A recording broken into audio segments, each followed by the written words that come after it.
I am super excited about today's video because we're doing sketchbook spreads again, which I loved last time. And I'm even more excited because Skillshare is sponsoring this video, which means I was able to take a lesson to learn something new for my sketchbook that I'm going to implement today and share with you. So grab some paper, grab some markers, and let's get creative. So here's my sketchbook, and this is the one I'm currently filling by working on full spreads only. And I know it's still early, but I already have a feeling this will become one of my favorite sketchbooks ever. Every time I open a sketchbook, I love flipping through the previous pages first. It's like a mini creative recharge. Seeing what I've made before always gets me excited to make something new. Do you do that too? Like I said, today I'm creating a new sketchbook spread inspired by a class I took on Skillshare. In case you're not familiar with it, Skillshare is an online learning platform with classes for hobbyists, creative professionals, and everyone in between. Their classes are taught by world class artists and successful entrepreneurs, people you probably already know or admire. And the best part is that you get to create projects you'll be proud of, and thanks to Skillshare's community, you can get feedback from both teachers and fellow students. They have so many different classes that I always end up scrolling through their homepage just to see what else I can learn, not only for fun or hobbies, but also to help me grow as a full time artist. This time, I took a class in modern folk illustration, which is a style I've tried before but never really felt confident with. And Peggy's lessons made everything click for me. They gave me the confidence to finally try a few sketchbook spreads in this style, and this is what we're doing today. That's exactly what I want to share with you. So, for this first spread, I'm creating a symmetrical layout with a butterfly right in the middle. I chose symmetry because it's such a defining element in folk art. And once I drew the main butterfly, I added circles and shapes on either sides as extra guidelines to build flowers and patterns around it. Of course, Peggy explains this much better in her class, especially how to use guides to achieve a more balanced and harmonious drawing. She also goes into how to choose a color palette, and based on her tips, this is the one I chose, and I went for yellows and blues. I started by filling the larger shapes first, and I have to tell you, on Peggy's class, she uses watercolor, so she erased most of her guidelines, which, by the way, she provides some for you, and she teaches how to use them. But because I'm going to be working with my acrylic markers, I'm not that worried about the pencil underneath, since I know the markers will probably cover most of it anyhow. The only parts where I take more care in erasing the pencil guidelines is the parts where I know I'm going to use yellow, so I don't have to layer it as much to cover the pencil. Once I painted the main butterfly in the middle, I started painting the larger elements on either side. And of course, whatever I paint on one side, I repeat on the other. So little by little, all I'm doing is filling the basic shapes I sketched earlier. As you'll see, while I draw and paint with the markers, I make small changes here and there, mostly because I didn't want to sketch too many details in pencil. I just needed enough of a guide to keep things feeling symmetrical. And once all the main shapes were colored, I used my eraser to remove any remaining pencil lines. Then it was time to add more shades of blue and yellow and add details. I started layering lighter blues and yellows to build more depth and interest through the spread. And here's my best tip for doing a big symmetrical spread like this. Whatever you draw on one side, do it immediately on the other. If you create an element with a lot of little strokes, you probably won't remember the exact angle or position later, so it's better to do one stroke on the left, then repeat it right away on the right. Keep going back and forth like that until you complete the shape. I hope that made sense. This approach helps everything look more symmetrical, like a twin, and I could definitely tell in the spots where I didn't mirror each stroke right away because it was harder for me to keep both sides balanced, and I can see the little differences. So as I go back and forth between the two sides, drawing more things, let me tell you a little bit more about Skillshare. Like I mentioned at the beginning of the video, one of the things I like most about Skillshare is that you can learn completely at your own pace, and the library of available classes is huge. Basically, if you type anything related to art, illustration, or even content creation and marketing, you'll find someone teaching it. Personally, I like playing a Skillshare lesson in the background while I'm working on something simple in my studio.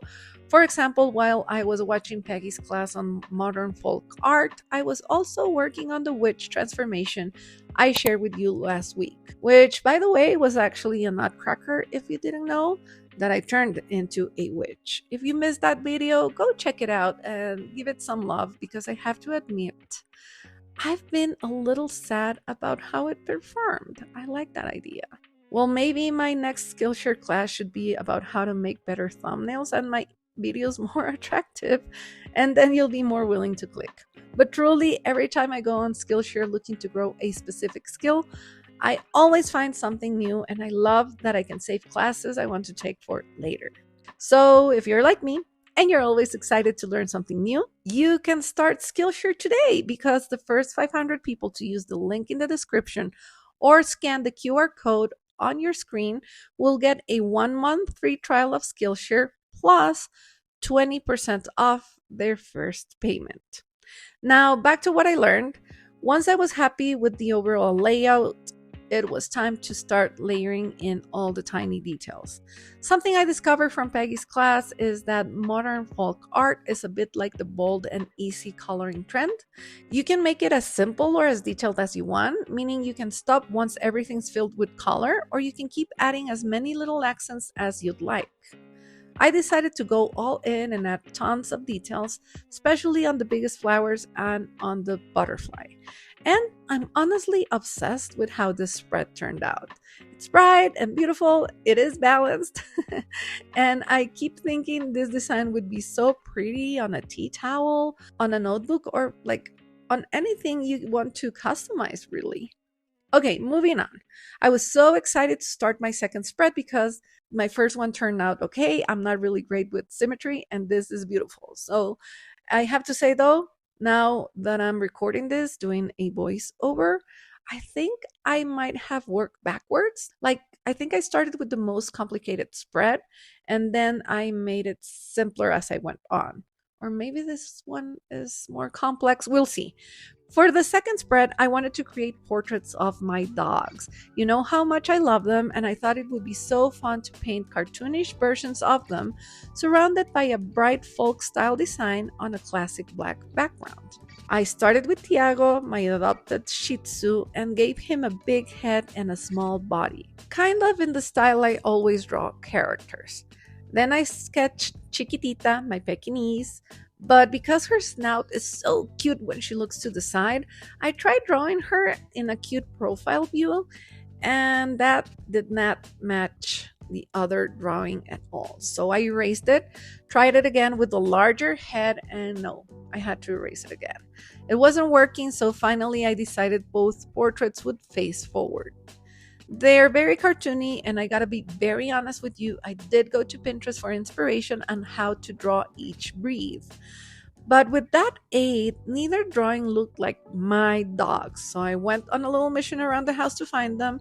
And of course, Chiquitita was loafing on my daughter's bed so she could spy on the neighbors. But I brought them both to my studio, and having them nearby made it so much easier to make these generic sketches actually resemble them. Once the drawings were done, I started painting the iconic black background.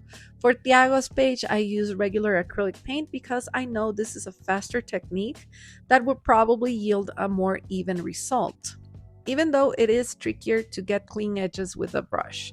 But for Chiquitita's page, I decided I would try a marker instead, partly because I wanted to show you the difference, and I was curious to see how much slower this technique actually is, and also because I think we need to keep sketchbook practices simple so we can keep at it, and it's much easier to just walk around with a sketchbook and a case of markers than bringing many other materials that you need water to rinse off and all of that. And the marker background did take a little longer, but nothing major. It was like a few minutes longer. It wasn't bad at all. It is slightly streakier, but honestly, it's okay.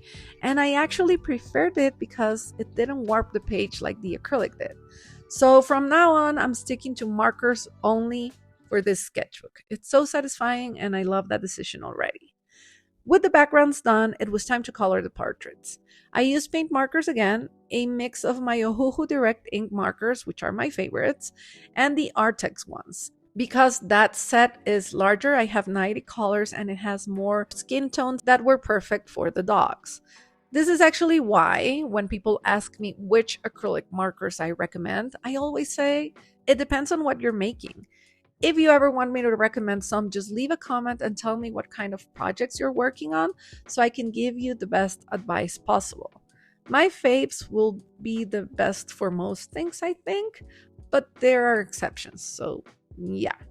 Well, I kept working, and then, as if he knew I was painting him, Tiago jumped onto my lap.